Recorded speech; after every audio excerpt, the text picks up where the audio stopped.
ведьмы есть, были и будут. Ведьмы, они никому не принадлежат. Мы как проводники, могут нам помогать как вот светлые силы, так и темные. Ведьмы и церковники — это были как бы вот одно целое. А потом как бы разделились. Можно же ходить в церковь, просить у Бога, например, чтобы муж вернулся домой. Или там, чтобы денег было побольше, да, чтобы от болезни избавиться. А кто-то шел, то есть, к ведьме и просил то же самое. И как бы у церкви появилась как конкуренция. Азм есть лоза, то есть корень, а вы — ветви. Отец мой — виноградарь. Всякую ветвь, не приносящую плода, он отсекает. Сжечь будем ведьму, сжечь! Народ жаждал расправы и зрелищ, власть беспрекословного подчинения. Инквизиторы оправдывали свои действия, трактуя строки из Евангелия.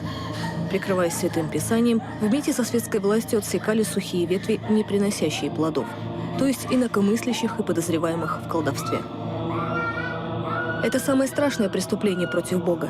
Ведьма, по мнению служителей церкви, заключала договор с дьяволом. В этом случае получается картинка.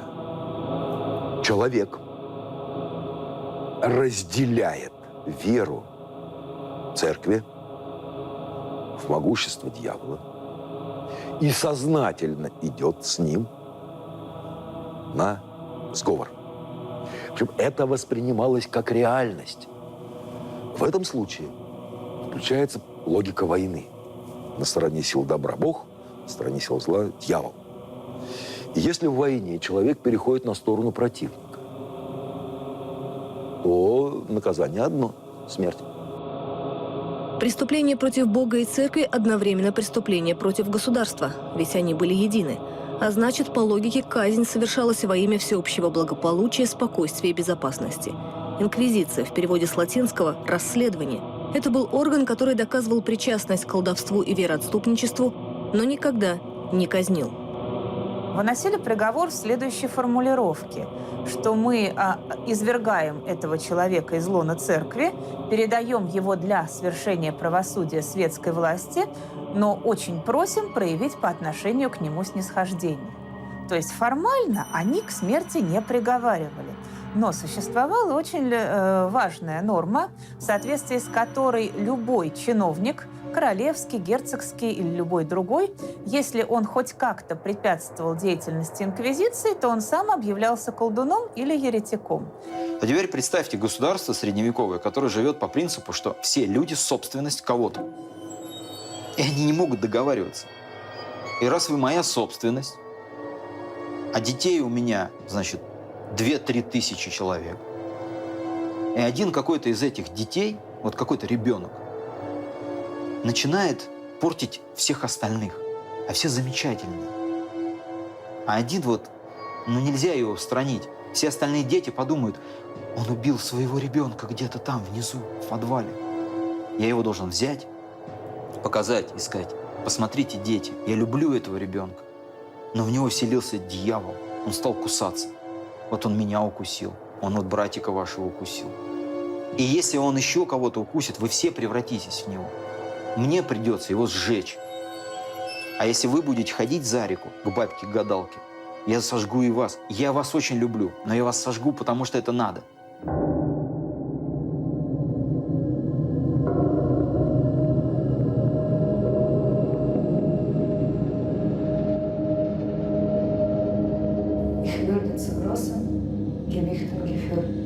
Меня подвели к большим весам.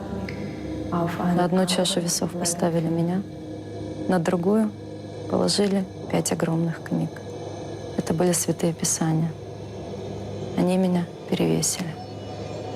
Инквизитор сказал, что я так мало вешу, потому что каждую ночь, натираясь специальной мазью и на кривой ивовой палке, летаю на шабаш.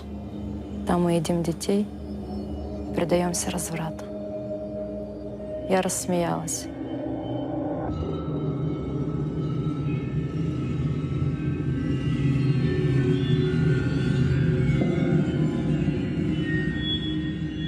Мои ноги заковали в деревянные тиски и стали ломать кости. Инквизитор сказал: если я сознаюсь, то все закончится. Я созналась. Конфигураций испанского сапога было огромное количество. Это был металлический сапог, как вот здесь вот в витрине показан, в который засовывалась нога, и винтом мог меняться размер этого сапога. Это могли быть просто вот такие вот колодки металлические. Они могли тоже называться испанским сапогом. Эти тиски, или тиски для ног их называли, тиски одевались в область голени. Шипы, конечно, доставляли чудовищную боль. Название орудия пытки говорит о том, где оно изобретено. Испанская инквизиция предстает в нашем сознании как самая зловещая и жестокая. Она и в самом деле беспощадно преследовала еретиков, однако видовские процессы не были в Испании распространены. Средневековая охота на ведьм тоже клише, не соответствующее хронологии. Ведьм в Европе стали ловить и казнить не в средние века, а значительно позже еретиков, во второй половине XV века, а закончили лишь в XVIII. И главным центром, где полыхали костры для ведьм, были альпийские регионы. Земли сегодняшней Южной Франции, Швейцарии, Германии. Почему именно здесь, в самых красивых уголках Европы?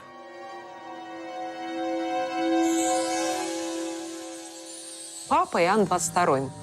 И он в колдовство верил совершенно искренне. Он боялся очень, что его ведьмы каким-то образом достанут, наведут на него порчу, и он от нее умрет. Он издал целую серию булл, постановлений папских касательно колдовства. И он рассылал свои циркуляры наиболее доверенным своим представителям на местах. В Альпийском регионе были доверенные люди папские. И уже оттуда расползлось так по всей Европе. «Молот ведьм» – произведение, которое до сих пор считается образцом религиозной литературы той эпохи. Трактат по демонологии о надлежащих методах преследования ведьм. Его написали в конце XV века инквизитор Генрих Крамер и декан Кёльнского университета Якоб Шпренгер. Труд стали довольно быстро переводить на разные европейские языки и издавать, подогревая охоту на ведьм. Иногда случалось, инквизитор приезжает в какой-то небольшой немецкий городок, и после его отъезда в этом городке может остаться 2-3 женщины, а то и не остаться женщин вовсе. То есть вот территория Священной Римской империи, она самая неблагополучная. Сравнительно плохо было во Франции. Сравнительно хорошо было в Англии. Ну и, наконец, почти совершенно не преследовали ведьм в скандинавских странах. И есть даже такое мнение, что, допустим, в нынешней Германии редки красивые женщины, хотя я не могу сказать, что я лично с этим согласна, но я слышала вот это вот мнение именно потому, что инквизиция их истребляла больше, чем некрасивых в ту эпоху, когда были гонения на ведьм. Но ведь согласитесь, что мотивом для доноса могла послужить и банальная женская ревность. Что, условно говоря, вы у меня увели жениха, ну так я подговорю свою лучшую подругу, и мы вдвоем прогуляемся к ближайшему инквизитору, и ни у кого вы больше жениха не уведете.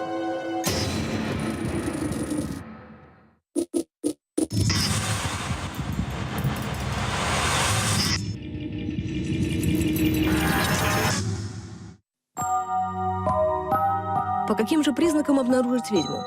Вызывала подозрение слишком хрупкая женщина, если ее вес меньше 50 килограммов. Поэтому и проводилось на суде взвешивание.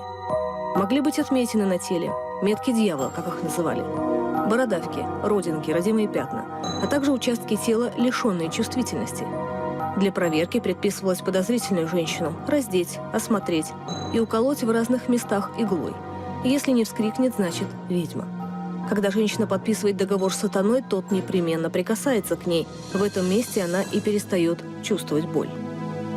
И вот это вот дьявольское клеймо, его всегда искали, ну и очень часто находили, потому что на самом деле инквизиторы, они были зачастую порядочными шарлатанами и могли использовать, допустим, что-то вроде театрального шила, когда лезвие убиралось вовнутрь рукоятки, и таким образом они находили участок нечувствительный к боли, из которого при прокалывании не вытекала кровь, и можно было эту женщину осудить. Молодые и красивые, замужние и благополучные в браке, и наоборот, старые и одинокие, не устроившие свою жизнь или рано овдовевшие, одинаково могли оказаться в подозрении. Церковь рекомендовала всем быть бдительными и следить за своими соседями. Нет ли чего странного в их поведении? Ведьмы могли счесть женщину слишком красивую, особенно если она обладала рыжими волосами, зелеными глазами и на ней не было веснушек. Ну, конечно, это встречается достаточно редко, но тем не менее считалось, что это несомненные признаки того, что к дьяволу такая красота имеет отношение.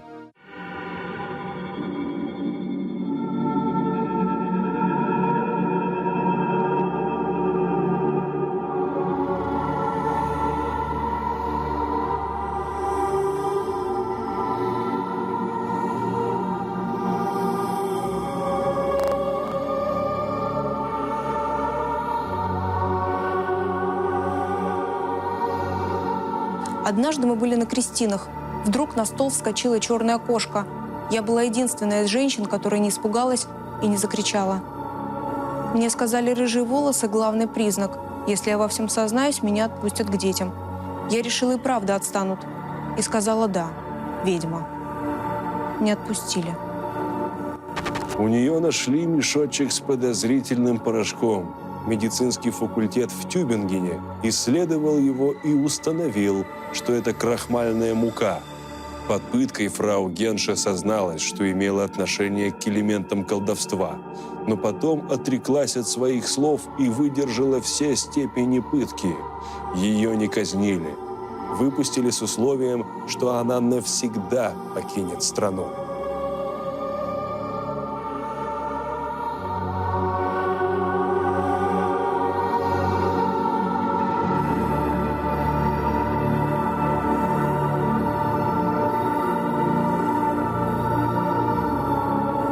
У меня сын и дочь. Я прожила вдали от них месяц. Страшная тоска. Зачем тогда жить, если их не видеть? Вернулась ночью украдкой, но днем за мной пришли и сказали, если не покину город, окажусь на костре.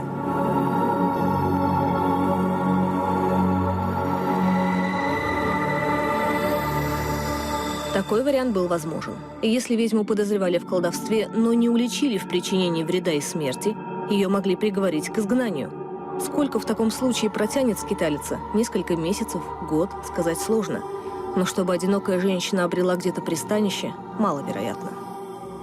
Человек, который изгнан из своего родного города, он теряет все. Вот этот одиночка, да, который не может себе найти больше места нигде, потому что никакая другая община его не примет. Он всегда будет чужаком. И тут неизвестно даже, что хуже – смертная казнь или вот бесконечное перемещение. Культура того времени, она сплошь женоненавистническая. И если мы вспомним тот же самый «Молот ведьм», то там про женщин написаны удивительные с точки зрения современного человека вещи. Ну, например, что женщина не просто создана из ребра мужчины, а она создана из самого негодного, кривого ребра.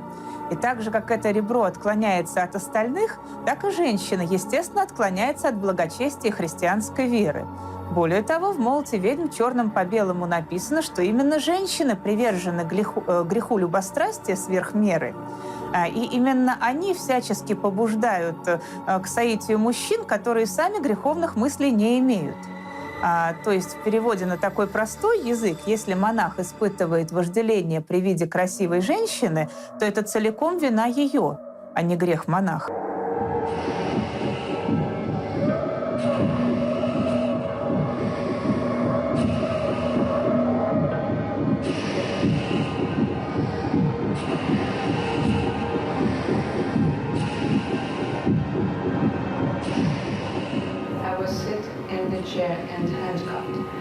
Меня усадили в кресло, унизанное острыми кольями, и приковали.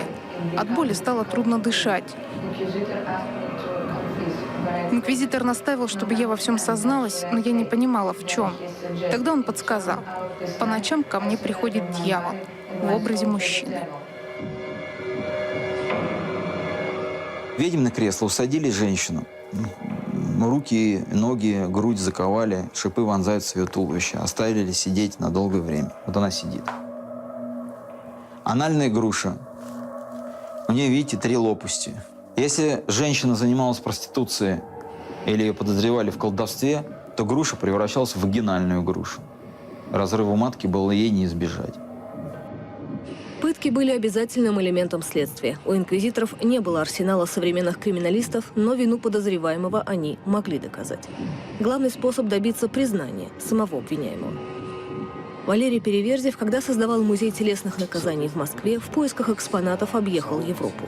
На аукционах купил несколько оригиналов XIV-XIX веков, другие орудия пыток по европейским образцам сконструировал на заказ. Эту клетку применяли инквизиторы. Зажимали на животе ремнем, под клетку запускали крысу. Вверху разводился огонь, прутья клетки нагревались, крыса начинала грызть человеческую плоть, торив себе дорогу на свободу. Крыса очень легко это делает, она прогрызает спокойно человека и выходит. Пыточная камера для средневекового государства – это необходимая вещь. Это то же самое, как сегодня, например, дактилоскопия. Без них получить признание обвиняемого в уголовном преступлении человека было практически невозможно.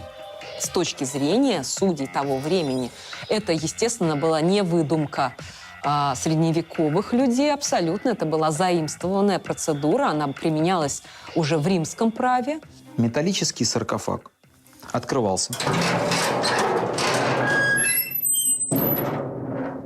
Некоторые шипы встроены, некоторые добавлялись. Человек устанавливался внутрь. По росту вымерялся так, чтобы глаза оказывались на уровне вот этих прорезей. Затем этот саркофаг закрывали. Шипы пронзали туловище. Кровь стекала, а за зрителями следила железная дева настоящими, живыми, человеческими глазами. Это не могло не производить впечатления. Это работало на профилактику, инакомыслия и правонарушения. Пытки были, но не для выяснения, колдовал, не колдовал. Потому что сознаться под пытками можно в чем угодно. Тут важно, чтобы было покаяние, важно, чтобы раскаяние было у человека. Очень часто людей не пытали, а подводили к камере, где были разложены пыточные орудия. Если ты здесь вот со своим этим бренным телом боишься вот этих клещей, этих сапогов испанских, да, то представляешь, какие муки тебя ждут в жизни вечной. Это здесь временные муки, а там будут муки вечные. Парень, покайся, подумай. Предполагалось, что душа раскаявшейся ведьмы, она оказывается в чистилище, ну и со временем может рассчитывать на райское блаженство. А для того, чтобы она не передумала, ее как раз на костер. Но на самом деле сознаваться был резон. Дело в том, что в огромном большинстве случаев женщин, которые сознавались в колдовстве, их возводили на костер, но сначала душили, а потом уже поджигали хворост. То есть они были избавлены вот от этих последних самых страшных мучений. Ну, а тех, кто не сознавался, такие, как ни странно, были, несмотря на совершенно кошмарные пытки, вот их-то как раз сжигали живьем.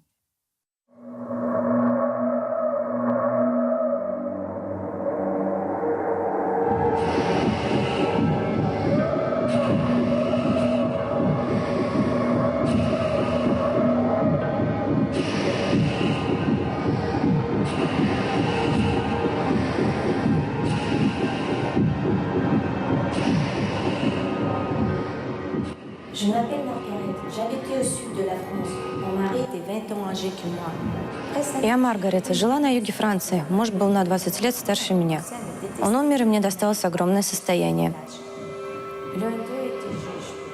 Племянники мужа меня возненавидели. Они не получили наследство. Один из них был судьей. На меня завели дело, обвинили в колдовстве. Месяц я провела в тюрьме и поняла, что нужно действовать, иначе окажусь на костре. Никакие логические доводы в этом процессе не действовали. Моя сестра узнала, можно нанять защитника. Это очень дорого, и придется долго ждать адвоката из Парижа. Но для меня это единственный шанс выжить. Маргарет – богатая и щедрая женщина. У себя в доме она поселила всех своих менее состоятельных родственников. Фамилия ее неизвестна, но история достоверная и уникальна. По нескольким причинам. Произошла она в XIII веке. Профессия адвоката только зарождалась. А чтобы об этом уже знали в провинции, вдвойне удивительно. Женщина жила в городе Монферран. Это почти 700 километров на юг от Парижа. История подробно задокументирована, что тоже редкость для того времени. Церковная инквизиция в процессе не принимала участия. Следствие и суд были светскими. Обвиняемую не сожгли. Ее посадили в тюрьму, она там сидела, но она не признавалась. То есть она не признавалась на пытках. Явление достаточно редкое, но, тем не менее, имевшее место. Она выписала из Парижа себе адвоката. А к этому времени в Париже было примерно, по приблизительным подсчетам, там было человек 30-50 адвокатов всего. Приехал он, и он не стал оспаривать обвинения, а зашел с другой стороны и предъявил претензии по поводу состава суда. Там вот у нас племянник, значит, он родственник, он же вроде потерпевший, одновременно член суда. Этого быть не может. Это превышение полномочий местного суда. Давайте дело передавать в центральную судебную инстанцию. Центральная судебная инстанция – это парижский парламент. И они ее оправдали. А что было с ее племянником, мы не знаем. Но это вот счастливый очень конец. Значительно позже, с конца 15 по 18 век, адвокаты в видовских процессах были задействованы часто. Но это было в других землях, не во Франции, на территории современной Швейцарии. Был и второй способ спасти от костра арестованную женщину. Влиятельные родственники, если таковые имелись, могли напрямую обратиться с прошением к папе римскому. Отправлялись в папскую курию и там вымаливали для своего родственника прощение. Такие случаи тоже известны. Скажем, во Франции огромное количество матерей преследовались в уголовном порядке за то, что они сами убивали своих новорожденных. Невозможность выкормить еще одного ребенка, детей было много, обычно рожали много детей, и они их либо задавливали во сне, либо топили в близлежащих водоемах. Вот эта несчастная мать, зажатая в угол, она указывала на кого-то из своей деревни и говорила: это не я не виновата, это вот она. Она навела порчу, поэтому ребенок умер, он задохнулся во сне в кровати, либо он совершенно случайно выпал из люльки, и утонул в реке.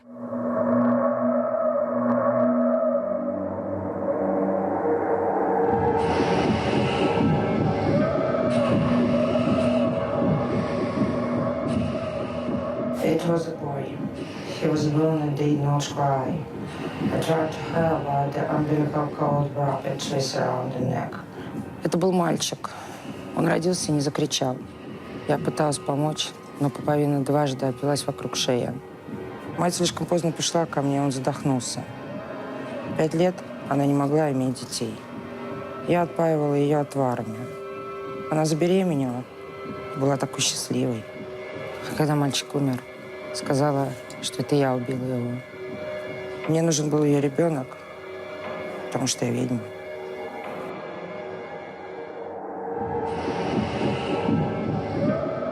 История характерная для Старой Англии. В тех видовских процессах, что были там задокументированы, большинство обвиняемых – женщины, немолодые, опытные знахарки, которые занимались сбором трав и кореньев, лечили и помогали в родах.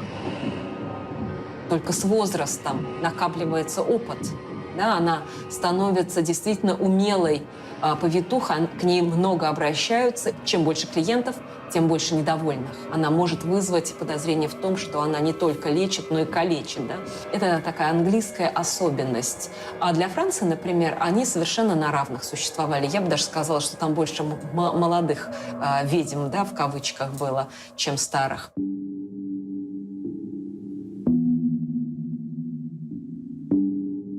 Признаки какие?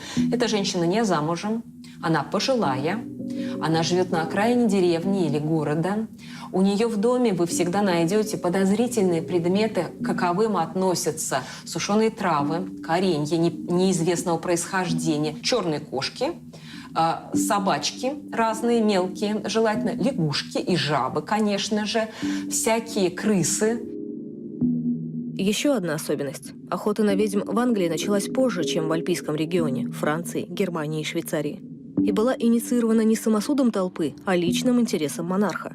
Король Яков I изучал демонологию, читал трактаты, написанные до него, и даже издал свой собственный труд. И там до определенного момента вообще проблема ведовства не стояла. Население маленькое, его легко контролировать, и подобные эксцессы были практически невозможны. И, собственно говоря, Англия, пожалуй, это единственный случай, единственный пример того, как преследование ведьм было спущено сверху. Ведовские процессы закончились позднее всего, в общем, где-то в начале XVIII века уже. Это век просвещения. Во Франции уже давно забыли о ведьмах, и все дружно переключились на одержимых, которые не совсем ведьмы, а просто пострадавшие от дьявольских сил. И к XVIII веку уже даже о них забыли. А в Англии все еще гонялись за ведьмами, искали их там, приговаривали, конечно, к смерти, безусловно.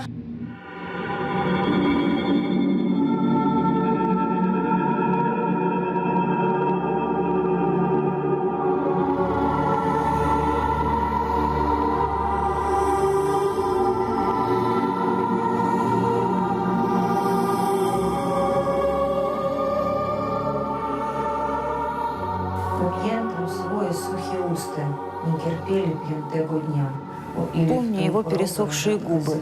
Он страшно мучился уже 5-е сутки. Так долго при этой болезни редко живут. Не понимаю, как я уцелела и откуда у меня брались силы. Я сидела у его постели, когда в дом постучали. В конце XVI века в Кракове свирепствовала эпидемия чумы. Треть города вымерла. Тогда напуганный король Сигизмунд III перенес столицу в Варшаву. Спустя век у нас была черная оспа. Еще 100 лет, и вот холера.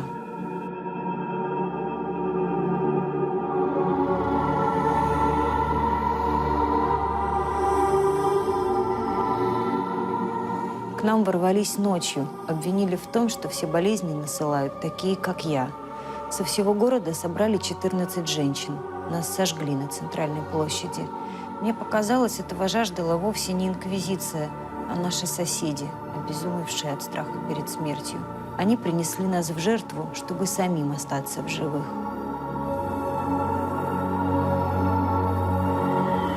Тяжелая голодная жизнь, высокая смертность побуждали искать тех, кто виновен сразу во всех бедах. В порыве отчаяния и бессилия люди готовы были поверить во что угодно, лишь бы у них появилась надежда.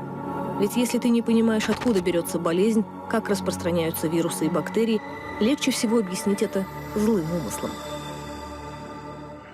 Социум человеческий, чтобы чувствовать себя сплоченным, должен найти себе внешнее зло, против которого они все и будут сплачиваться друг с другом. Да? Это может быть борьба с неверными, да? А в других странах Европы это могут быть ведьмы, да? Это враг. И мы будем против него, зато мы все будем вот вместе, и мы таким образом устоим. Наше маленькое вот это сообщество, наша маленькая деревня, наш город, да, мы выстоим, мы выживем. На территории Польши ведьм казнили немного. В этом отношении один из самых благополучных регионов Европы. Докатились отголоски общей истерии сюда с опозданием в 1,5 века. В XVII веке, когда там наконец перевели молот ведьме, они наконец-то узнали, что, оказывается, есть такие интересные женщины, как ведьма. Давайте мы их тоже поищем. Кстати, вариант аналогичный Англии. Да, только в Англии пораньше, так сказать, они заинтересовались этим феноменом, а в Польше вот дело дошло до них только в XVII веке. А в Венгрии не дошло. Там вообще не было никаких переводных демонологических трактатов. Так они и не узнали, собственно говоря, что такое ведьмы, и радостно переключились на вампиров. Это гораздо им было ближе и интереснее. Швеция, 1669 год. У многих детей нашей местности были странные судороги и обмороки. После припадков дети рассказали, как они вместе с ведьмами летают на шабаш, и там сатана их бьет, отчего и приключилась с ними эта болезнь. Мы создали специальную комиссию по расследованию, как просили местные жители, и допросили 300 детей, которые рассказали чудовищные подробности о поездках на шабаш и оргиях. Мы арестовали многих женщин, на которых указали дети. Под пытками они признались во всем. 84 женщины были приговорены к смерти, а вместе с ними и 15 детей. Остальные получили удары плетьми.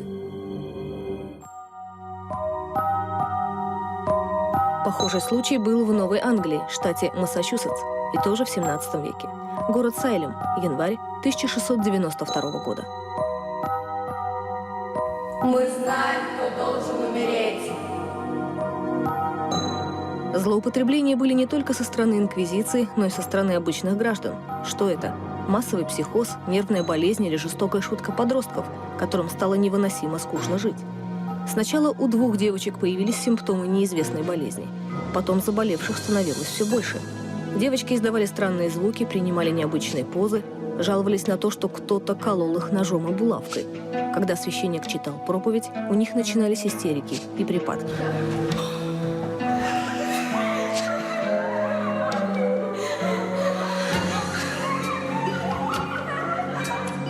Группа молодых девиц решила, что жизнь вот в этой вот новой американской колонии Массачусетс, она слишком скучная, их старшие чрезмерно притесняют, и они начали с каких-то истероидных выходок, вроде припадков, подбрасывания Библии к потолку. Ну а когда более зрелого возраста люди стали их урезонивать, то они объявили, что навели на них порчу. Доктор Уильям Григс подтвердил, что причина болезни – воздействие некой ведьмы. Девочкам идея понравилась, и они охотно указали сначала на рабыню-африканку, ведь она рассказывала им о колдовстве, потом на старую нищенку, тяжело больную вдову, 80-летнего фермера, на тех, за кого некому было заступиться. Девушки настаивали, ночами к ним являлся дьявол в образе названных людей. Но в суде развернулся теологический спор, может, люди не виноваты, и дьявол использует образы без их согласия. Однако результат был печальным. 19 человек по наговору подростков повесили. В США ведьм не жгли, отправляли на виселицу.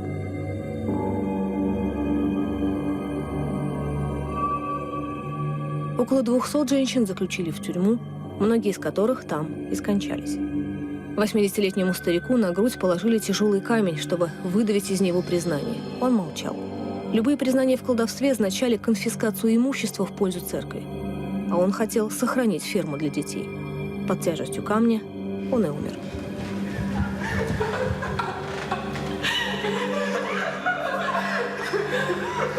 Мы знаем, кто должен умереть. Мы знаем, кто должен умереть.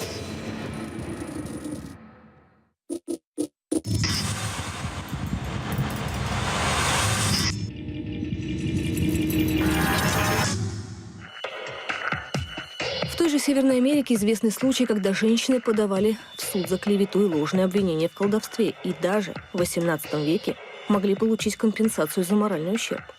Другое дело, что, выиграв суд однажды, можно было привлечь к себе пристальное внимание. Не столько церкви, сколько соседей.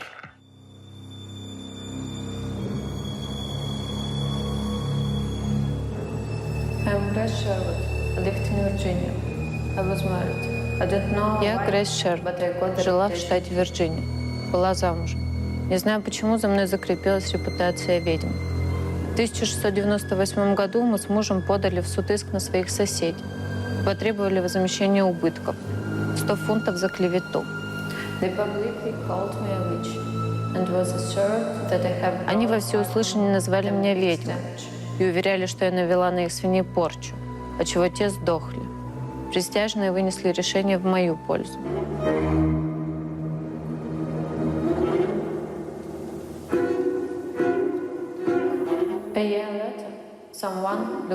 Спустя год некто Люк Хилл заявил в суде, что подозревает меня в ведовстве. Я сама вызвалась пройти испытание водой. Я не утонула, после чего меня заковали в кандалы и поместили в тюрьму для обычных преступников.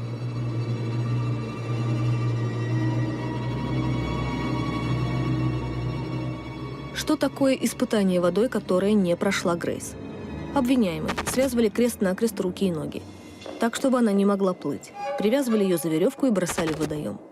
Если девушка шла ко дну, значит, не ведьма. Спустя 2-3 минуты ее доставали из воды и оправдывали, если удавалось откачать. Но если каким-то странным образом женщина всплывала сама, значит, ее поддерживает дьявол, а святая вода не принимает. Точно ведьма. В такой ситуации и оказалась Грейс Шервуд. Ее спасло только время, начало 18 века. Через пару месяцев ее просто выпустили из тюрьмы.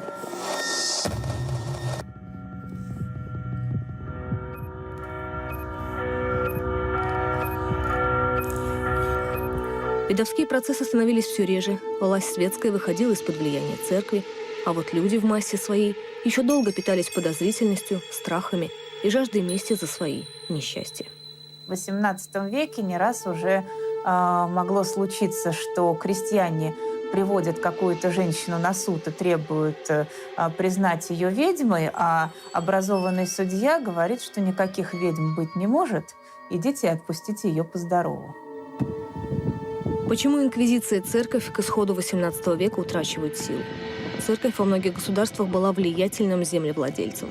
Но земли у нее светская власть начинает забирать. Плюс растет просвещенность высших слоев общества, интерес к мистике и дьяволу становится все меньше. Католическая церковь прошла через христианское покаяние за еретические и видовские процессы. И прежде всего за то, что позволяло себя использовать светской власти в политической борьбе с инакомыслием и непокорностью народа в любой форме. Церковь выступала как орудие принуждения людей под страхом наказания исповедовать христианскую веру. Никто ни по каким причинам не может быть принужден к исповеданию веры. Не ради блага общества, блага государства, потому что это священное право каждого человека самому для себя определять, верит он или не верит, и как он верит. А с другой стороны, конечно же, церковь раскаивается в злоупотреблениях, которые совершили ее дети, потому что действительно были пытки, когда человеку вверяют неограниченную власть над другим человеком. Это искушение оказывается иногда слишком сильным. И известно, что сама же инквизиция вела и процессы против инквизиторов, которые превышали свои полномочия. Масштабы развернувшейся когда-то борьбы с ведьмами точно установить сложно.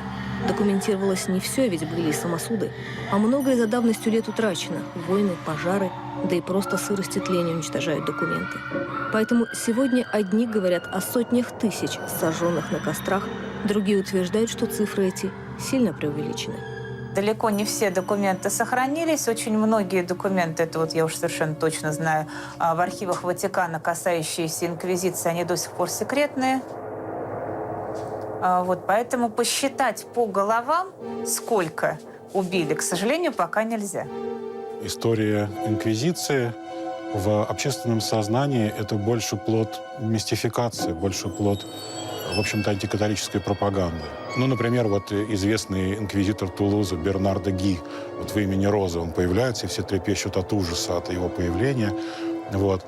Он за почти 25 лет своего служения на этом посту вынес 42 смертных приговора. Вот. Абсолютное большинство людей, которые представали перед судом инквизиции, были либо оправданы от этих обвинений, или же приговором был некий период церковного покаяния. Вообще известно около 150 тысяч инквизиционных дел, из которых доведено до костра около 3000. Это много, с одной стороны. Но с другой стороны, процент обвинений, он оказывается ничтожный. 1,5–2%. Ни один суд в мире такой гуманности не знает. Если мы возьмем уложение царя Алексея Михайловича 1649 года, оно у нас есть, кстати, в музее, открываем на первой странице, первая статья: «За вероотступничество сжечь». То есть это было везде. Почему такой акцент на европейцев? Потому что они эстетизировали процесс. Европейцы не могут что-то делать некрасиво. Какое количество сделали православные для этой индустрии, осталось нам неизвестно, потому что они это очень слабо задокументировали и зарисовали. Католики сделали это потрясающе. Европейцы говорят, у нас это есть, но мы с этим решаем вопрос. А у нас говорят, а мы не решаем вопрос, потому что у нас этого нет. Это нужно как-то вычеркивать, из истории в том числе. Нужно не казнить на эшафоте, а устранить в подвале. Понимаете? Сделайте так, чтобы его не было, чтобы я об этом не знал. А европейский способ казни сделайте так, чтобы это все увидели.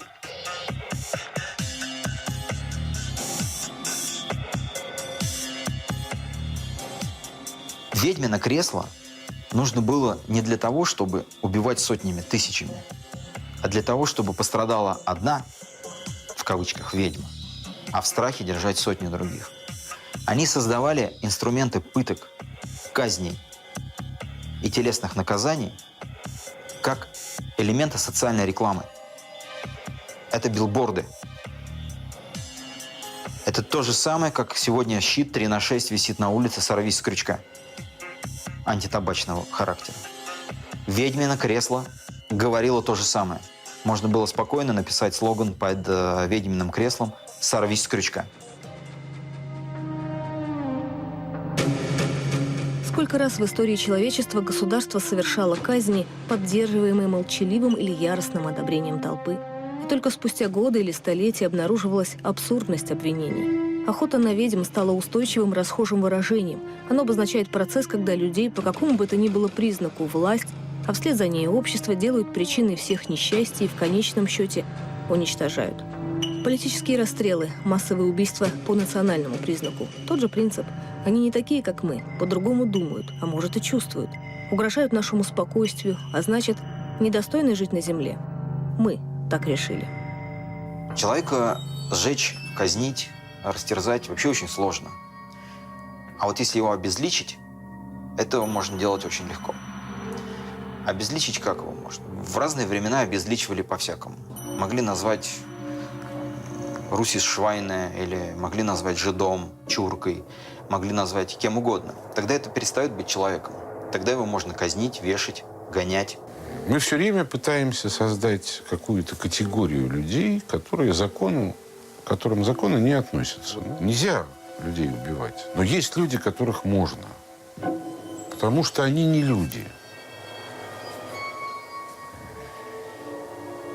Как только эта мысль возникает, вдруг неожиданно появляется незаметно все больше и больше категорий людей, которые мы как бы договорились считать не людьми. Буржуи, белогвардейцы, потом враги народа, потом фашисты, тайные фашисты, евреи. Не может быть смертной казни для кого-то. В обществе вообще не может быть никаких людей, которые не подвержены законам общества.